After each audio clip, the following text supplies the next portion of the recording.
अस्सलाम वालेकुम नाजरीन मोहतरम। नाजरीन कराम, आपने आज तक पाकिस्तान और भारत को एक दूसरे के साथ हमेशा नबर्द आजमा होते हुए देखा है।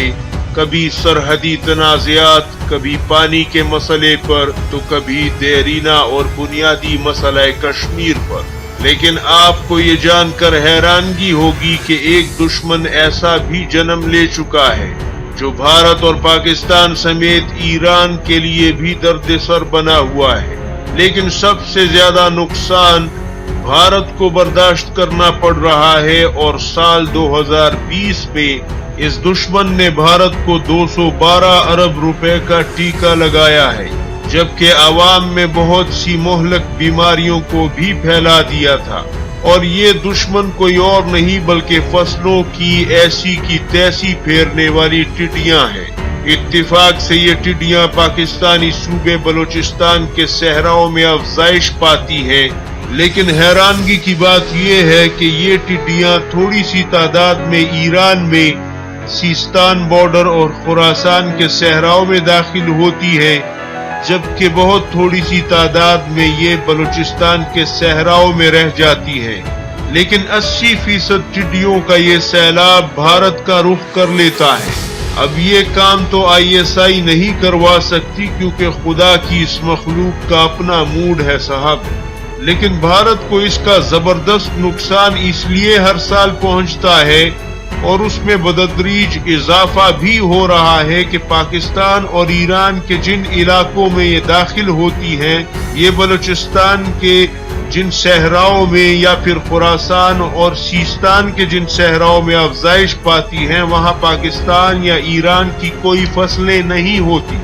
यानी गंदम, चावल और इस तरह की दीगर अजनास वहां पे नहीं उगती, इसलिए किसी बड़े नुकसान का अंदेशा भी नहीं होता। लेकिन जब टिड्डियों का ये सैलाब भारत का रुख करता है, तो न सिर्फ ये कि अरबों रुपए की हर साल फसलें बर्बाद करके भारतीय किसानों को खुदकुशियों पर मजबूर कर देती है, बल्कि भारत की जरखेज जमीनें जो कि पाकिस्तान के साथ लगे हुए भारतीय शहरों और सूबों की जरखेज जमीनें हैं,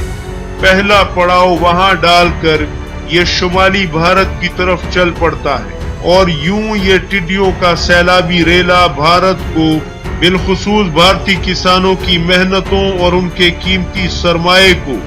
जो कि अरबों रुपए बनता है, उसे हर साल बर्बाद कर देता है। अगरचे भारत में सभी हिंदू बरादरी के लोग एक जैसे नहीं हैं, उनमें पढ़े लिखे और अच्छे लोग भी हैं, लेकिन गोदी मीडिया में कुछ ऐसे लोग भी मौजूद हैं, मिसाल के तौर पर अर्नाब गोस्वामी जैसे कुछ अकल के दुश्मन भी हैं, जो कि पाकिस्तान की तरफ से टिड्डियों की आमद को पाकिस्तान का टिड्डियों से किया जाने वाला जिहाद करार दे चुके हैं और अपने प्रोग्राम में इसकी काफी चर्चा और वावेला भी मचा चुके हैं। अर्नाब गोस्वामी के मुताबिक ये पाकिस्तान की साजिश है, लेकिन जो हिंदू लोग अकल रखते हैं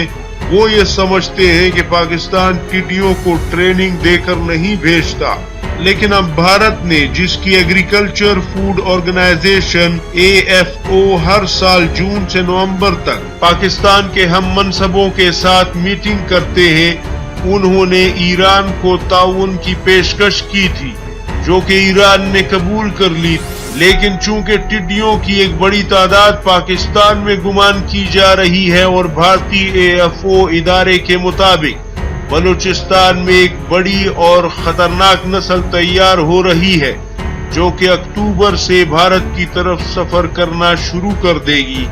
लिहाजा भारत की वजारत ज़राअत और सेहत ने पाकिस्तान से दरख्वास्त की है और गुजारिश की है कि भारत इस ज़िम्न में हर मुमकिन ताउन के लिए तैयार है। इन टिड्डियों को खत्म करने के लिए और इनकी अफजाइश रोकने के लिए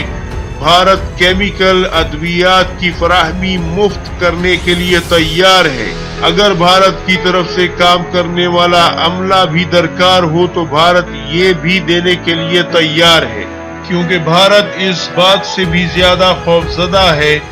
कि इस बार टिड्डियों की जो खेप तैयार हो रही है वो साबका सारे रिकॉर्ड तोड़ देगी और उनकी तादाद बहुत ज्यादा होने वाली है। لیکن ناظرین محترم، پاکستان نے ابھی تک بھارت کی اس پیشکش کا کوئی جواب نہیں دیا۔ دوسری اور اہم بات یہ ہے کہ بھارت میں اس وقت چونکہ پنجاب کے بہادر سکھ پنجابی کسانوں کے ساتھ ہونے والی ناانصافی اور زیادتیوں پر رنجیدہ ہے،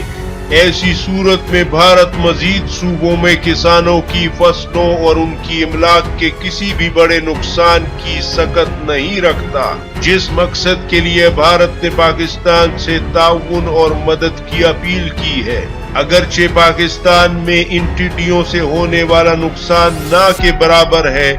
لیکن پھر بھی دیکھنا یہ ہے کہ پاکستان بھارت کے ساتھ کس حد تک مدد کرتا ہے یا کیا پیش رفت عمل میں لاتا ہے، کیونکہ بھارتی حکام کا کہنا ہے کہ وہ ٹڈیوں کے تدارک میں اس وقت پاکستان کے جواب کے منتظر ہیں۔ بھارت میں کچھ لوگوں کا یہ بھی خیال ہے کہ چونکہ پاکستان کو ان سے کوئی خاص نقصان نہیں ہے اور ان ٹڈیوں کی فوج کا اصلی ہدف بھارت کے 3 صوبے، سب سے پہلے یہ 3 صوبے جو کہ پاکستانی بارڈر کے ساتھ لگے ہیں، وہ سب سے پہلا ہدف ہے، جس میں راجستھان سب سے زیادہ متاثر ہوتا ہے، اور پچھلے سال راجستھان کو اکیلے کو 96 ارب بھارتی روپوں کا نقصان اٹھانا پڑا ہے، اور اس کے بعد یہ ٹڈیاں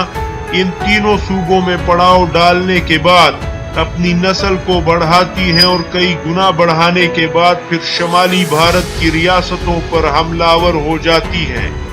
حیرانگی کی بات یہ ہے کہ ایران کے ساحلی علاقوں میں افزائش پانے والی ٹڈیاں بھی بھارت کا ہی رخ کرتی ہیں اور کرناٹک اور گجرات کے صوبوں کی فصلوں پر حملہ کرتی ہیں۔ یاد رہے کہ بھارت میں ہر سال بہت سے کسان بینکوں، آڑھتیوں اور فائنینشل اور لیزنگ فرم سے قرضہ لینے کی وجہ سے جن کی واپسی ممکن نہیں ہوتی،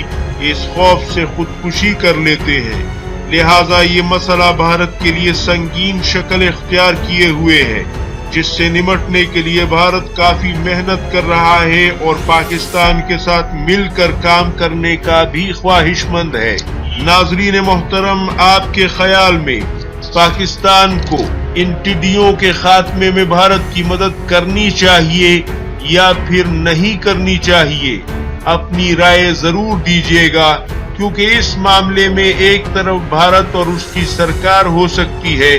لیکن دوسری طرف کسانوں کی اناج اور محنت کا سوال بھی سامنے آتا ہے۔ دعاؤں میں یاد رکھیے گا۔ اللہ حافظ و ناصر۔